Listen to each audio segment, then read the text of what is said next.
3 कानून है। तुमने गुरु जीडीपी का फुल फॉर्म नहीं बताया, लेकिन अब बता दूंगा मैं भी। अब तो सबने चेक कर लिया यार। अब फिर तुम अगर बताओगे ना तो मैं पब्लिक को कैमरे पे तुम्हारी गूगल सर्च हिस्ट्री भी दिखाऊंगा। दोस्तों स्वागत है मेरे यूट्यूब चैनल में। दोस्तों आज का वीडियो काफ़ी शानदार होने वाला है। द ललन टॉप के मंच पे सौरभ त्रिवेदी साहब ने क्या खूब रगड़ा बीजेपी के युवा नेता को। अपने आप को बीजेपी का युवा नेता, युवा लीडर बोलते हुए आया था। दोस्तों मैं उन चुनिंदा जो पत्रकार है उन श्रेणी में रखता हूँ सौरभ द्विवेदी को। जैसे आप अभिसार शर्मा हो गए, अपना रवीश कुमार हो गए, वैसे ही मैं इनकी इज्जत करता हूँ। और ये बहुत ही बड़े पत्रकार मानता हूँ इनको। और मैं इनकी ये खूबी जानता हूँ जो ये सरकार के आंखें में आंखें डालकर सवाल पूछते हैं। दोस्तों ये डिबेट काफ़ी शानदार है।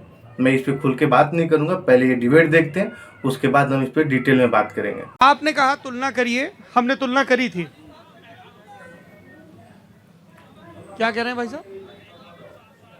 राजस्थान से उत्तर प्रदेश करेंगे थोड़ा। अरे आप क्या रिप्लेस करना है क्या ऐसे?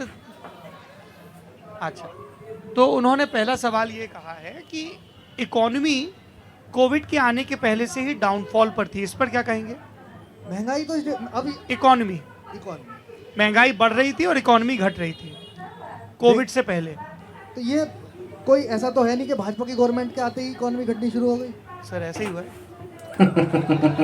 ऐसा ही हुआ है। 91 ऑनवर्ड्स इकोनॉमी ऐसे जा रही थी। अटल बिहारी वाजपेयी साहब रहे 98 से 2000 तक ऐसे गई।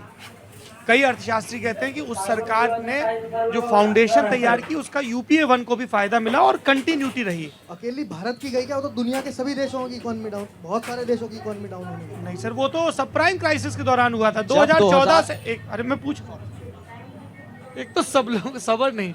2014 से 2020 के बीच लोगों ने कहा कि डिमोनेटाइजेशन की वजह से, आपकी पार्टी अब नाम भी नहीं लेती डिमोनेटाइजेशन का, बरसी भी नहीं मनाती। आप लोग हर चीज का उत्सव मनाते हो, नोटबंदी का उत्सव नहीं मनाते हो। अभी 8 नवंबर को 5 साल हुए।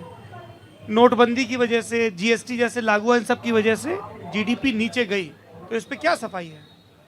देखिए अब तो कोरोना महामारी आ गई। अरे कोरोना के पहले ही जीडीपी नीचे जा रही थी। तो उसको जैसे ही सुधार करने का प्रयास कर रहे थे, कोरोना आ गया। अरे तो जब बिगड़ रही थी तब क्यों नहीं सुधार की? सुधारने का हम लोग प्रयास कर रहे थे।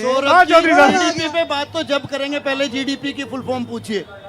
ऐसा है, पूछिए, मैं चैलेंज करता हूँ। सवाल पूछिए नेता है, ये हवा हवाई नेता है।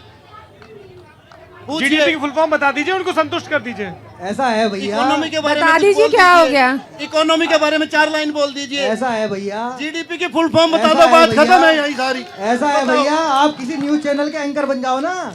आप किसी न्यूज चैनल के एंकर बन जाओ। उनको पता है। आप किसी न्यूज चैनल के एंकर बन जाओ। ये देखिए पब्लिक कह रही है जीडीपी की फुल फॉर्म बता दीजिए। आप बीजेपी के आप नेता, किसी आप न्यूज़ बीजेपी चैनल के के नेता एंकर हो, बन जाओ। आप बीजेपी के नेता हो ना। अरे बैठ जाइए बैठ जाइए बैठ जाइए।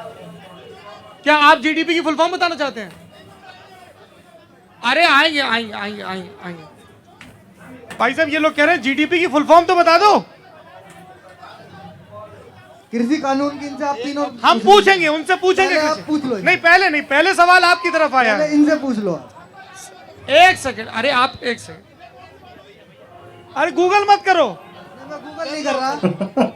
पता तो चलेगा। अच्छा ये कह रहे हैं कि आप 3 कृषि कानून, हाँ बताइए 3 कृषि कानून। देखिए बहुत महत्वपूर्ण, लेकिन आपने जीडीपी का फुल फॉर्म नहीं बताया, याद रखिएगा। हाँ देखिए बहुत महत्वपूर्ण सवाल है कृषि कानून। अरे ये आपको नहीं, इनको बताना। हाँ सौरभ जी, कृषि के बारे में जो 3 काले कानून जिनको जनता बोल रही है, कौन-कौन से कानून उनमें हैं? कई चीजें हैं। जैसे सबसे पहले अगर हम अपनी जमीन, अरे भाई साहब अगर किसान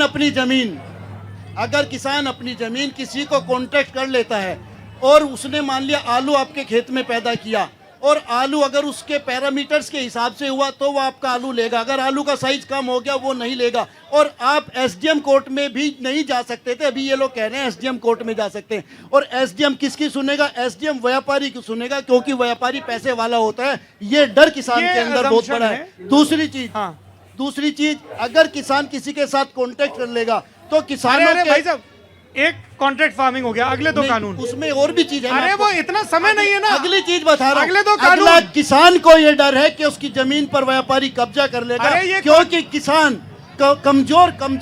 कमजोर होता है अरे और हमको पता है, हमको क्या दे व्यापारी रहे? उसको पैसा दे करके अच्छा जी। कब्जा कर सकता है। जी ये तो कॉन्ट्रैक्ट फार्मिंग हो गया, बाकी तो कानून, बाकी कौन से बाकी नहीं पता आपको भी? आप बताओ, ये हमारे सामने तो तीनों रखे हैं। आप डिटेल में बताओ। मेन जो मुद्दा है, मेन जो मुद्दा है एक सेकंड, किसान मैं का बता प्लंडर देता हूं। एक है आवश्यक वस्तु संशोधन भंडारण का नियम। ये नियम ये है कि पहले एक बड़ी लिस्ट थी जिन्स की, जिनको आप स्टोरेज करने पर पाबंदी थी, लेकिन अब युद्ध और आपातकाल को छोड़ के इनमें से ज्यादातर से वो पाबंदी हटा ली गई है। एक ये कानून है। दूसरा कानून है बंदे कि के अब पास किसान knowledge बहुत अपनी है। जो अपना प्रोड्यूस है उसको मंडी के बाहर भी बेच सकता है। और तीसरा जो है वो आपने जिस चीज़ का जिक्र किया कॉन्ट्रैक्ट फार्मिंग का, मोटा माटी ये 3 सेक्टर्स हैं और फिर इसमें बहुत सारे सब क्लॉजेज इन्हीं के नाम भी हैं। आवश्यक वस्तु संशोधन विधेयक 2020, कृषि उत्पादन व्यापार और वाणिज्य संवर्धन सुविधा विधेयक और मूल आश्वासन पर किसान समझौता और कृषि सेवा बिल। ये 3 कानून है। तुमने गुरु जीडीपी का फुल फॉर्म नहीं बताया, लेकिन अब बता दूंगा मैं भी। अब तो सबने चेक कर लिया यार।